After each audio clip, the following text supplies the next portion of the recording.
لان الاتحاد قافل الماتش بطريقه رهيبه، ولحد الان حسين الشحات مش لاقي له اي دور في الماتش.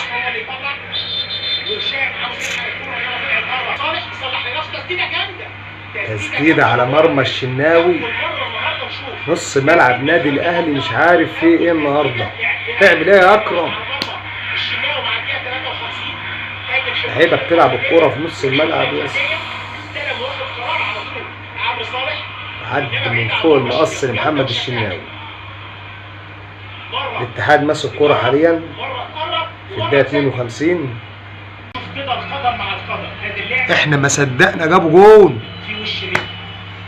بيراميدز هتاخد الدوري. برضه انا بتكلم القرارات التحكيميه ماليش علاقه بيها. عمر كمال فعص رجله، فعصها. هذه اللعبه ممكن طارق مجدي يكون فيه تدخل وش قدم عمر كمال. تعمل ايه بس يا قمر؟ ده فعص وش رجله.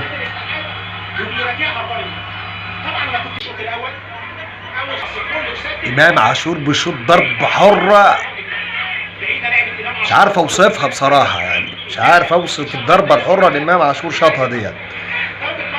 لحد الان اداء سيء من النادي الاهلي، وصلنا للدقيقه 50 اداء سيء جدا جدا من النادي الاهلي. انا من رايي ينزل محمد مجدي قفشه يفك الدنيا ديت ويطلع اكرم توفيق، لان الاتحاد قافل الماتش بطريقه رهيبه. عمر كمال حط عرضيه عالميه. تعمل ايه يا بادر؟ هتجيب جون امتى يا ابني؟ ده على خط المرمى. عبادر بيضيع جون يا جدعان، ما يضيعش.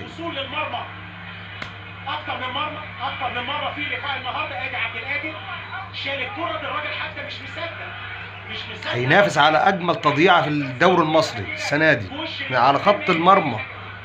ادي تبديل وقت اللي هيخرج يبقى تبديلين كده. انا لو في الملعب كنت جبتها يا عبادر، والله لو في الملعب لو كنت جبتها، وانا رجلي مصابه حاليا دلوقتي. الاتحاد بيضيع كوره في الدقيقه 66.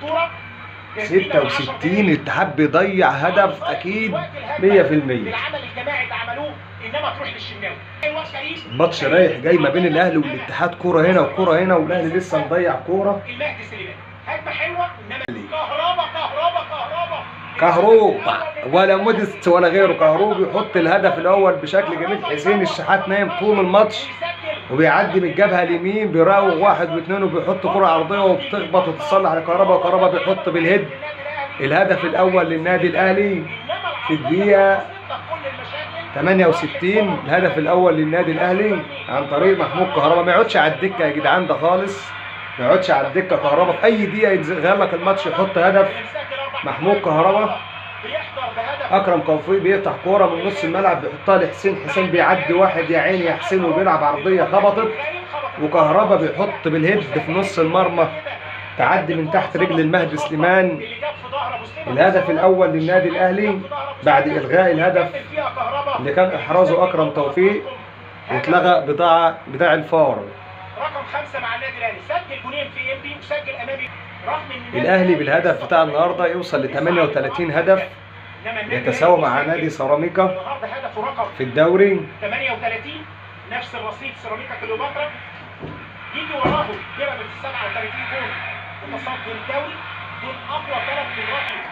طبعا جمهور النادي الاهلي هيدغدغ المدرجات، ليهم حق علينا الجماهير نسمعهم. بيطالب بفوز نادي الاهلي بعد هزيمه نادي الزمالك امبارح. الزمالك يخسر امس 2-1 من النادي المصري. ضرب الجزاء اللي كان عليها لغط كبير جدا جدا في الماتش. تاني في الجبهه اليمين اكرم توفيق. الاهلي بدا يلعب كره جميله جدا، كره شمال ويمين. كأن هو اللي واخد واجبات الجبهه اليمين وتحرر. شايف امام عاشور محذوف قوي على الجبهه اليسرى، يعني محذوف المفروض امام يخش في نص الملعب عشان لاعب نادي الاهلي كوره. وطبعا قفشه قام اهو، عمال نطالب بقفشه من بدري، عايزين قفشه. وقفشه هينزل طبعا هيظبط الماتش، طبعا هيظبط الملعب. قفشه لعيب كبير جدا. خطأ كبير جدا جدا كان هيكلف نادي الاهلي في اخر الدقايق. كرة بتقع بطريقة غريبة جدا جدا. محمد الشناوي وسوف توكا بيحط كرة دبل كيك. عدت بشكل غريب جدا جدا جدا، خطأ كبير جدا جدا. الشناوي لو كانت دخلت المرمى كان هيتحملها بشكل كبير جدا محمد الشناوي. مفيش اي مشكلة طبعا، الشناوي حارس كبير عنده تاريخ كبير جدا جدا جدا في حراسة المرمى. طبعا ده مش كلامي، ده كلام كله النقاد. طبعا الشناوي حارس رقم 1 في مصر، حارس منتخب مصر، يعني مش بقول حاجة من عندي طبعا ولا بحط اي اجتهادات من عندي. الشناوي حارس كبير، واي حارس بيخطأ. كده طاهر بيلعب بنفس وجبات عمر كمال في الجبهة اليمنى، وساب بقى نص الملعب زي ما هو اكرم توفيق، وكل واحد يعني كل واحد في مكانه، ونزل طاهر في الايه في الجبهة اليمنى. كرة في نص الملعب نادي الاتحاد، واحدة والتانية، وبيعدي وبيحط واحدة في طاهر بيقطع كرة جميلة جدا جدا جدا، وبيحط كرة مرتدة لحسين الشحات في الجبهة اليمنى.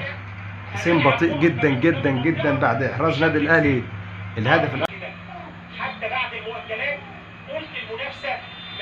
والحكم بينهي المباراة، مباراة قوية جدا جدا جدا ما بين الاتحاد والنادي الاهلي، تخلص 1-0 للنادي الاهلي. وزي ما قلت لكم اكرم توفيق هو رجل المباراة، لعيب كبير جدا جدا جدا. واستنوني ان شاء الله في حلقة جديدة من ملعب الجمهور محمد عبد العزيز الساعة 12 مساء ان شاء الله.